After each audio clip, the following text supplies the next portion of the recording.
दोस्तों, ये कहानी है दो ऐसे गांवों की जहां की खुशहाली और समृद्धि हमेशा बनी रहती थी।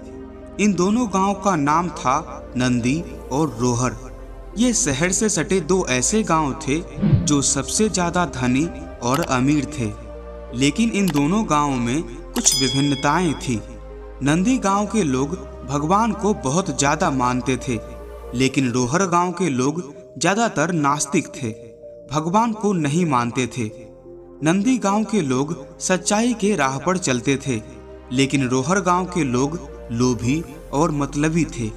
एक समय की बात है, दोनों गांव में महामारी आती है, जिसकी वजह से नंदी गांव की सीमाओं को सुरक्षा देने वाले सारे कुत्ते मर जाते हैं।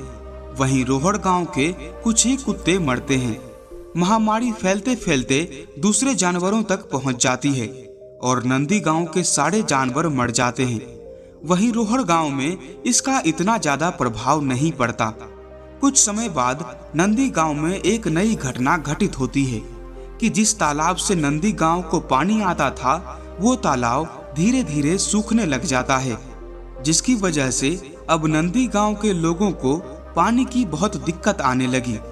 तालाब सूखने से सारे हरे भरे खेतों में सूखा पड़ने लग जाता है, सारे पेड़ पौधे मुरझाने लग जाते हैं। तब नंदी गांव के लोग निर्णय लेते हैं कि अब वे रोहर गांव के लोगों से मदद मांगेंगे। लेकिन रोहर गांव के लोग लोभी और मतलबी थे। उनके पास सब कुछ होने के बावजूद भी वे नंदी गांव के लोगों की मदद नहीं करते। अब नंदी गांव के लोग हर जगह से फंस चुके होते हैं। उनके पास ना जानवर होते हैं, ना खेतों में हरियाली और ना गांव को सुरक्षा देने वाले कुत्ते। अब वह अपनी किस्मत को कोसते हैं, भगवान से कहते हैं कि भगवान ने उनके साथ बहुत बुरा किया। अब वो सभी भगवान के सहारे गांव से हटके मंदिर में रहना शुरू कर देते हैं। एक रात बहुत सारे चोर और डाकू नंदी गांव में प्रवेश करते हैं। जब वे लुटेरे गांव में प्रवेश कर रहे होते हैं, तब वे देखते हैं कि गांव की सीमा को सुरक्षा की कोई व्यवस्था ही नहीं है। यहाँ ना कोई जानवर है, ना गांव में हरियाली है। इसका मतलब इस गांव में कोई नहीं रहता। ये सोचकर लुटेरे आगे बढ़ जाते हैं।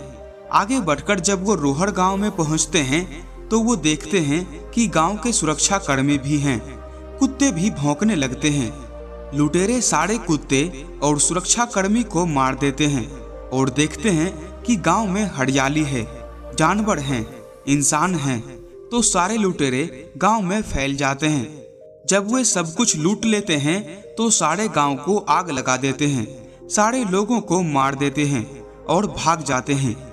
अगली सुबह जब आसपास के गांव वालों को इसका पता चलता है कि रोहर गांव में अब कोई भी नहीं बचा, पूरा गांव शमशान बन चुका है और नंदी गांव में किसी को कोई हानि तक नहीं पहुंची है, तब नंदी गांव के लोगों को समझ आया कि भगवान ने उनके लिए जो भी दिक्कतें और परेशानियां दी, उनमें उनका ही भला था।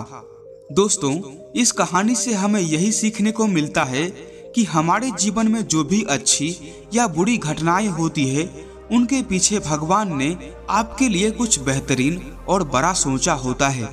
बस शर्त यह है कि आप खुश रहें। दोस्तों, आज के लिए इस वीडियो में बस इतना ही।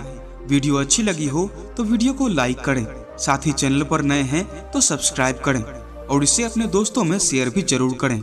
हम फिर मिलेंगे एक नई मोटिवेशनल स्टोरी के साथ। तब तक के लिए जय हिंद।